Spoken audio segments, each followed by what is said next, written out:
درود شریف پڑھے اللهم صل علی محمد وعلى آل محمد كما صليت على إبراهيم وعلى آل إبراهيم إنك حميد مجيد اللهم بارك على محمد وعلى آل محمد كما باركت على إبراهيم وعلى آل إبراهيم إنك حميد مجيد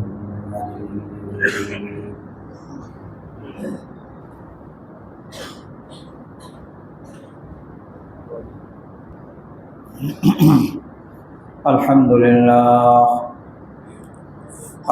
لله نحمده ونستعينه ونستغفره ونؤمن به ونتوكل عليه ونعوذ بالله من شرور أنفسنا ومن سيئات أعمالنا من يهده الله فلا مضل له ومن يضلله فلا هادي له وأشهد أن لا إله إلا الله وحده لا شريك له وأشهد أن محمدا عبده ورسوله أرسله إلى كافة الناس بشيرا ونذيرا وداعيا إلى الله بإذنه وسراجا منيرا صلى الله عليه وعلى آله وصحبه وسلم تسليما أما بعد فأعوذ بالله من الشيطان الرجيم بسم الله الرحمن الرحيم ولا تكونوا كالتي نقضت غزلها من بعد قوة أنكاثا وقال النبي صلى الله عليه وسلم فإذا كان يوم عيدهم يعني يوم فطرهم باها بهم ملائكته فقال ملائكتي ما جزاء أجير وفى عمله قالوا ربنا جزاؤه أن يوفى أجره قال ملائكتي عبيدي وإمائي قضوا فريضتي عليهم ثم خرجوا يعجون إلى الدعاء وعزتي وجلالي وعلوي وارتفاع مكاني لأجيبنهم فيقول قد غفرت لكم وبدلت سيئاتكم حسنات فيرجعون مغفورا لهم أو كما قال عليه الصلاة والسلام سبحانك لا علم لنا إلا ما علمتنا إنك أنت العليم الحكيم صدق الله العظيم وصدق رسوله النبي الكريم ونحن على ذلك من الشاهدين والشاكرين والحمد لله رب العالمين الله أكبر الله أكبر لا إله إلا الله والله أكبر الله أكبر ولله الحمد আলহামদুলিল্লাহ রব্বুল আলামিনের দরবারে অসংখ্য অগণিত শুকরিয়া যে আল্লাহ তাআলা আমাদেরকে রমাদানুল মুবারকের সিয়াম সাধনার পরে আজকের ঈদুল ফিতরের দিন আমাদেরকে সমবেত হয়ে সালাতুল ঈদ আদায়ের জন্য রব্বুল আলামিন মেহেরবানি করে এখানে আসার বসার তৌফিক দান করলেন। এই জন্য সকলের শুকরিয়া আদায় করে বলি আলহামদুলিল্লাহ। এক হাদিস শরীফে আসছে নবীজি সাল্লাল্লাহু আলাইহি ওয়াসাল্লাম এই ঈদুল ফিতরের দিনকে ইয়াউমুল জায়েজা বলেছেন। জায়েজার অর্থ হলো পুরস্কার, আর ইয়াউমুনের অর্থ হলো দিন। ইয়াউমুল জায়েজা পুরস্কার বিতরণী দিন।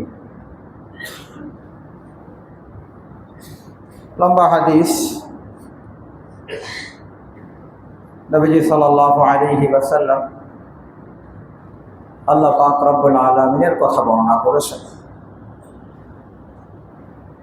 বর্ণনা করে বলেন, ফাইদা কানা ইয়াউমু ঈদিহিম ইয়ানি ইয়াউমা ফিত্রিহিম,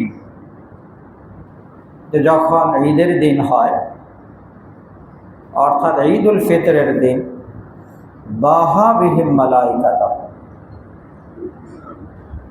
আল্লাহ তাআলা ফেরেশতাদের সাথে গর্ব করেন, এই বিষয়টাকে উল্লেখ করেন। উল্লেখ করে ফেরেশতাদেরকে জিজ্ঞাসা করেন, মালাইকাতি ইয়া মালাইকাতি, ও আমার ফেরেশতারা, মা জাযাউ আজীরিন ওয়াফা আমালাহু, কাউকে যদি কোনো জিম্মাদারি দেওয়া হয়, কোনো কাজ দেওয়া হয়, আর সে যদি যথাযথভাবে সেই কাজটাকে আদায় করে, সম্পাদন করে, তাহলে তার কি প্রতিদান হওয়া উচিত? ক্বালু, ফেরেশতারা তখন বলেন, রব্বানা জাযাউহু আন ইউওয়াফা আজরুহু, তার প্রতিদান হলো যে পরিপূর্ণ সওয়াব, পরিপূর্ণ প্রতিদান তাদেরকে দেওয়া হবে, এটাই তাদের উপযুক্ত প্রতিদান। তখন আল্লাহ তাআলা বলবেন, মালাইকাতি আবিদি ওয়া ইমাই কাদা ফরিজাতি আলাইহিম, ফেরেশতারা শোনো, আমার বান্দা বান্দিরা কাদা ফরিজাতি আলাইহিম, তাদের উপরে যে ফরজটা আরোপিত হয়েছিল, যেই রোজার বিধান ফরজ করেছিলাম, সেটা তারা আদায় করেছে, সেটা তারা পুরা করেছে। ওয়া ইজ্জতি ওয়া জালালি ওয়া উলুবি ওয়া ইরতিফাই মাকানি, আমার ইজ্জতের কসম, আল্লাহ পাক বলেন, ওয়া ইরতিফাই, আমার মর্যাদার কসম, আমার বুলন্দির কসম, আমার করমের কসম, ওয়া উলুবি ওয়া ইরতিফাই মাকানি লা উজিবান্নাহুম, আমি তাদের ডাকে সাড়া দিব, আমি তারা যা দোয়া করবে, তারা যা কামনা করবে, আমি তাদের সমস্ত দাবি দাওয়া আমি পূরণ করব। সুম্মা খারাজু ইয়াউদুনা ইলা দুআ, যে তারা জিম্মাদারি পুরা করে দোয়ার জন্য আসছে। লা উজিবান্নাহুম, রাসূল আকরাম সাল্লাল্লাহু আলাইহি ওয়াসাল্লাম বলেন, যখন ঈদের থেকে যখন মানুষ বিদায় হয়, তখন আল্লাহ পাক রব্বুল আলামিনের থেকে ঘোষণা আসে, কদ গফারতু লাকুম ওয়া বাদদালতু সাইয়্যাতিকুম হাসানাত, যে আমি তোমাদের সকলকে ক্ষমা করে দিলাম এবং তোমাদের যত বদি ছিল, বদির পরিবর্তে আমি তোমাদেরকে নেকি দান করেছি। রাসূল আকরাম সাল্লাল্লাহু আলাইহি ওয়াসাল্লাম বলেন, ফায়ারজিউনা মাগফুরান লাহুম, তখন তারা ক্ষমাপ্রাপ্ত হয়ে ঘরে ফিরে যায়। আল্লাহ তাআলা আমাদের সকলকে এই ফজিলত আমরা যেন সকলে পেয়ে যাই, রব্বুল আলামিন মেহেরবানি করে আমাদের সকলকে তৌফিক দান করেন। আমি আপনাদের সামনে একটা আয়াত তিলাওয়াত করেছি। রব্বুল আলামিন বলেন, ওয়ালা তাকুনু কাল্লাতী নাকাদাত গাজলাহা মিন বাদি কুওয়াতিন আনকাসা, তোমরা, আল্লাহ তাআলা বলেন, মক্কা মুকাররমায় এক মহিলা ছিল, ওই মহিলা মাথায় সমস্যা ছিল, সারাদিন বসে কাপড় বুনত, সুতা বুনত, সন্ধ্যাবেলা সব নষ্ট করে ফেলত, সারাদিনের সব মেহনত সন্ধ্যাবেলা শেষ করে দিত। আল্লাহ তাআলা বলেন, ওয়ালা তাকুনু কাল্লাতী নাকাদাত গাজলাহা মিন বাদি কুওয়াতিন আনকাসা, তোমরা ওই নারীর মতো হয়েও না যে কষ্ট করে সুতা বুনানোর পরে সেটাকে নষ্ট করে ফেলে। কি অর্থে? রব্বুল আলামিন আমাদেরকে বলতে চান যে মেহনত আর মুজাহাদা করে তোমরা কোনো আমল করলা, দেখেন, একটা তো হলো নেকি অর্জন করা, একটা হলো নেকি অর্জন করা। নেকি অর্জনের পরে দ্বিতীয় জরুরি বিষয় হলো ওই নেকিটাকে সংরক্ষণ করা, ওই নেকিটাকে সংরক্ষণ করা। কোনো ব্যক্তি নেকিটা অর্জন করলো, কিন্তু নেকিটা কি করে নাই? সংরক্ষণ করে নাই, নষ্ট করে ফেলছে। তাহলে তার চেয়ে বড় দুর্ভাগা কি হবে বলে? তো আল্লাহ তাআলা সে কথা বলছেন, ওয়ালা তাকুনু কাল্লাতী নাকাদাত গাজলাহা মিন বাদি কুওয়াতিন আনকাসা। ওই নারীর মতো হয়ো না যে কষ্ট করে সুতা বানানোর পরে সব সে নষ্ট করে ফেলে।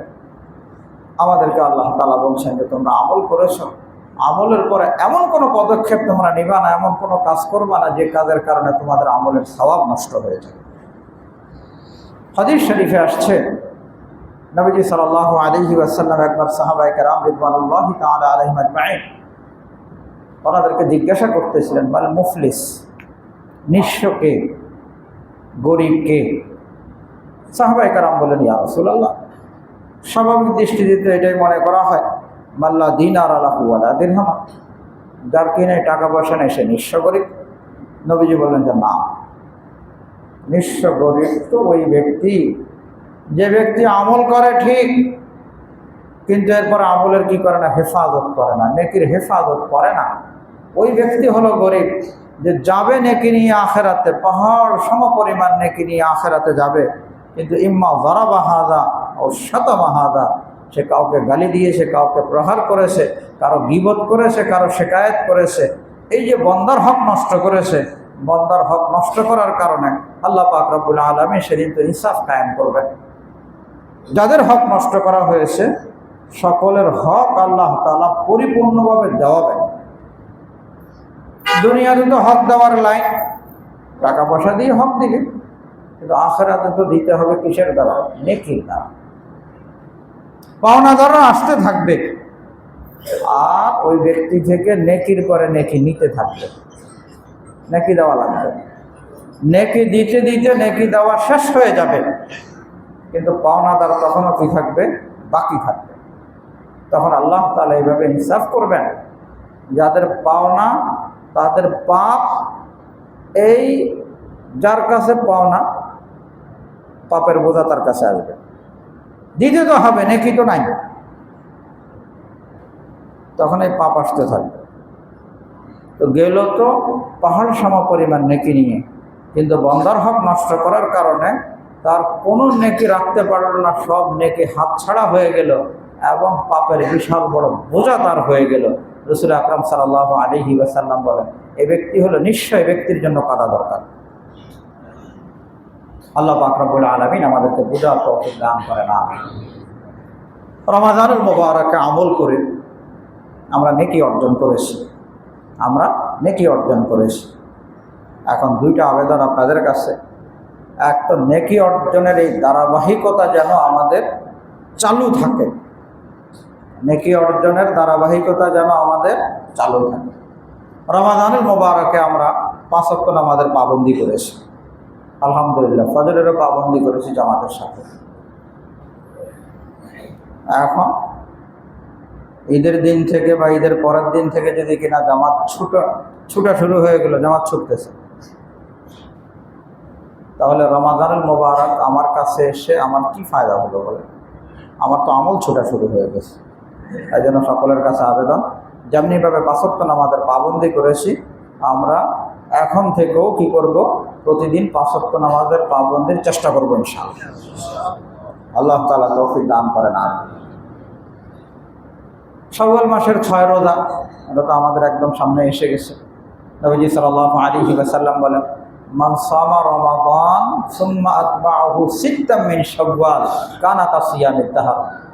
যে কোনো ব্যক্তি যখন রমাদানুল মুবারকের রোজা রাখবে আর রমজান পরবর্তী শাওয়াল মাসে 6টা রোজা রাখবে, আর রাসূল আকরাম সাল্লাল্লাহু আলাইহি ওয়াসাল্লাম বলেন, কানা কাসিয়ামিদ দাহর, সে কেমন যেন সারা বৎসর রোজা রাখবে।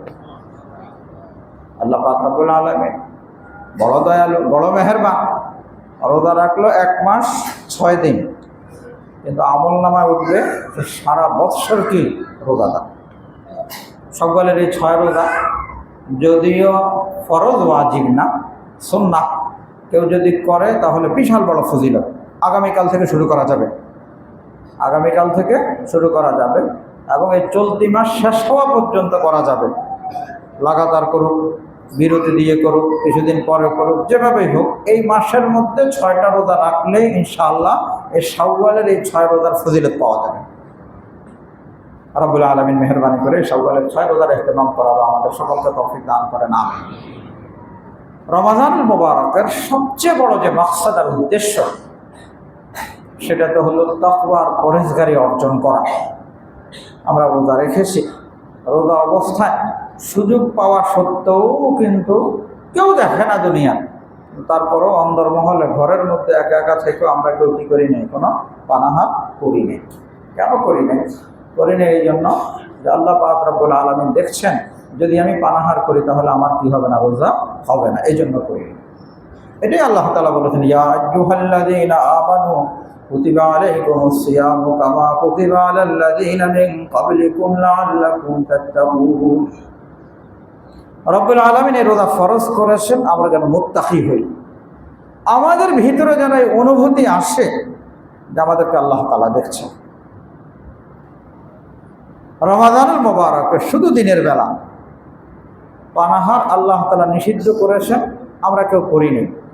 কেন করি নাই? যে আল্লাহ পাক দেখছেন। কিন্তু যেই কাজগুলো রব্বুল আলামিন সব সময়ের জন্য নিষেধ করে রেখেছেন, সে কাজগুলো আমরা যখন করব তখনও তো আল্লাহ তাআলা দেখবেন। কি বলেন? তখন দেখবেন না আল্লাহ তাআলা?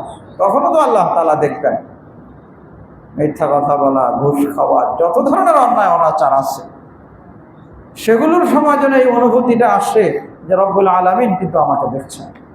এই জন্য রাসূল আকরাম সাল্লাল্লাহু আলাইহি ওয়াসাল্লাম বলেন, মান লাম ইয়াদা কাওলা যুর ওয়াল আমালা বিহি ফালাইসা লিল্লাহি হাজাতুন আন ইয়াদা তাআমাহু ওয়া শারাবা। কোনো ব্যক্তি যদি মিথ্যা কথা, গলত কাজ না ছাড়ে, তাহলে তার পানাহার ছাড়ার কোনো প্রয়োজন নেই। কারণ রোজার যে উদ্দেশ্য, সেই উদ্দেশ্য তার ক্ষেত্রে হাসিল হচ্ছে না। তো এই জন্য গুনাহ মুক্ত জীবন গড়ার ফিকির, নাফরমানি মুক্ত জীবন গড়ার ফিকির, মুত্তাকি হওয়ার ফিকির আল্লাহ পাক রব্বুল আলামিন আমাদের সকলকে নসিব করে দেন।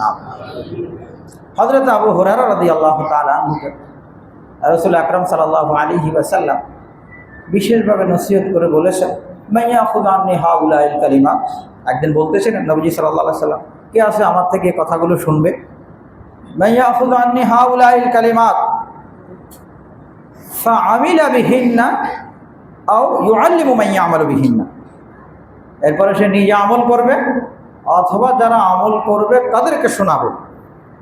হযরত আবু হুরায়রা রাদিয়াল্লাহু তাআলা আনহু বলেন, আমি বললাম, আনা ইয়া রাসূলুল্লাহ, আমি রাজি।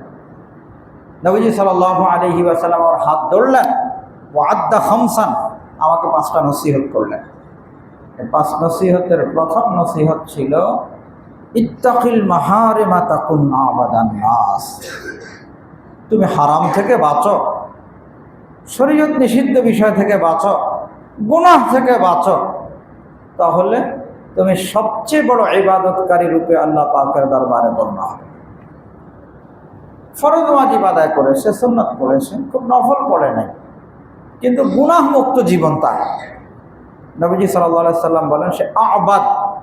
আবাদের অর্থ হলো বড় ইবাদতকারী, অনেক বেশি ইবাদতকারী।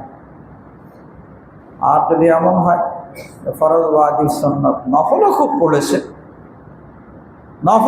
পড়েছে, কিন্তু কি করে নাই? গুনাহ থেকে বাঁচে নাই।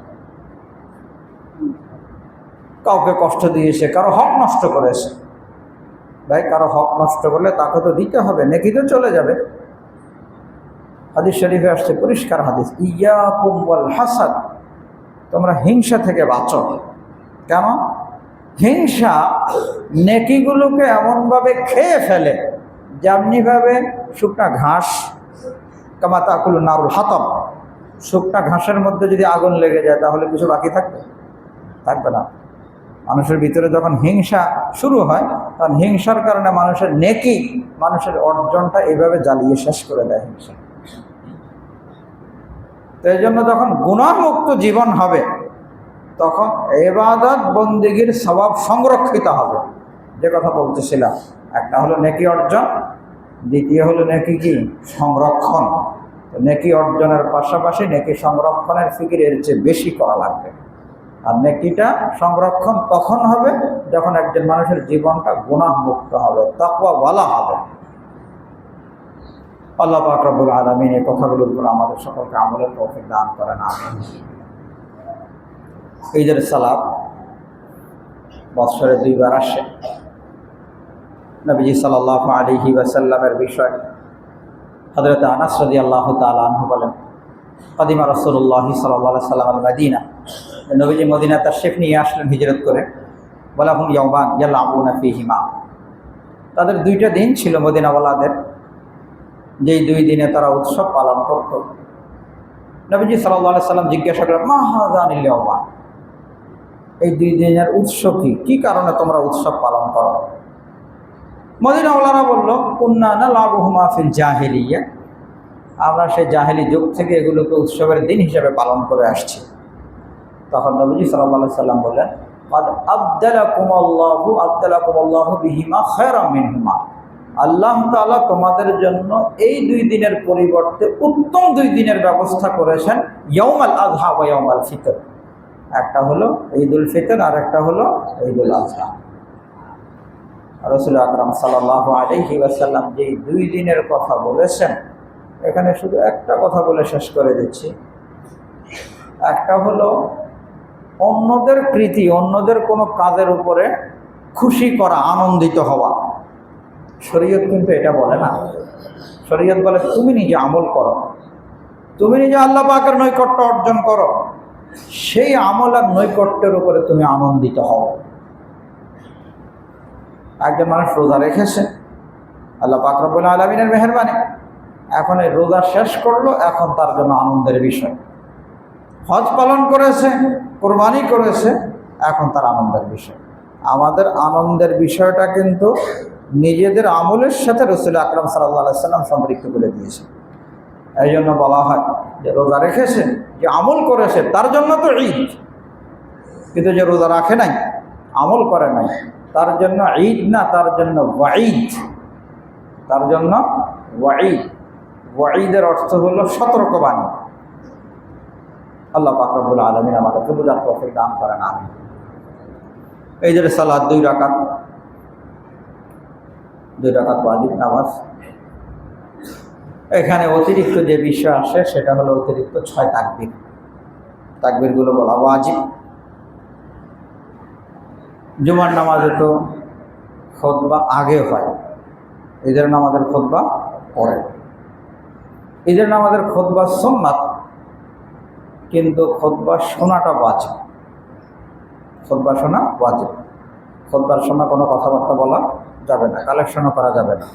খুতবা শেষ হওয়ার পরে এরপরে কালেকশনের কাজ হবে, একটু কথাবার্তা হবে, আরও কিছু মাসাইলের আলোচনা হবে, এরপরে ইনশাআল্লাহ দোয়া হবে। খুতবার সময় কথাবার্তা বলা যাবে না। আমরা নামাজে দাঁড়াবো, প্রথমে তো নিয়ত করে নিব, ঈদের সালাতের নিয়ত করব। নিয়তের ক্ষেত্রে মৌখিক নিয়ত তো জরুরি না, মূল বিষয় হলো অন্তরের সংকল্প। তো মৌখিক বললো তার তো কোনো সমস্যা নেই। ইমামের পিছনে ঈদের সালাত আদায় করছে অতিরিক্ত 6 তাকবীর সহ। প্রথমে আমরা তাকবীরে তাহরিমা বলবো, ফরজ। তাকবীরে তাহরিমা বলার পরে আমরা হাত বেঁধে নিব। হাত বেঁধে আমরা সানা পড়ব। সানা পড়ার পরে অতিরিক্ত 3 তাকবীর হবে। এই 3 তাকবীরে আমরা হাত উঠাবো, হাত বাঁধবো না, এভাবে চলতে থাকবে।